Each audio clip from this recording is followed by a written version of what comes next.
Decimal to பைனரிக்கு வேணால் ஒரு shortcut சொல்லித்தரேன். 8 4 2 1 எழுதிக்கோ. 1 அப்படின்னு ஒரு டெசிமல் நம்பர் கொடுத்தோன்னா ஒரு டிஜிட் இதுக்கு நேராக மட்டும் 1 போடு, மீதி எல்லாம் 0 போடு. 2னா 2க்கு நேராக 1 போடு, மீதி எல்லாம் 0 போட்டுக்கோ.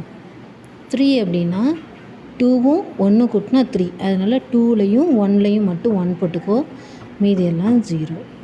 இப்போ எக்ஸாம்பிளுக்கு வந்து 5 அப்படின்னா 4ம் 1 கூட்டினா 5, அதனால் இங்கே 0 4 1 இப்படி எழுதணும். 7 அப்படின்னா 4 கூட்டல் 2 கூட்டல் 1, அப்போ 6 7 ஆகிடுச்சா. அப்போ என்ன எழுதணும்? 8க்கு நேராக 0 போட்டுக்கோ, 4 2 1 இதெல்லாம் 1 போட்டுக்கோ. இது ஷார்ட்கட். இது அப்படியே இது வரைக்கும் போகும்னா இதை கூட்டி பாரு. இந்த டிஜிட்டு கூட்டினா என்ன அமௌண்ட் வருமோ அந்த நம்பர் வரைக்கும் இது போகலாம்.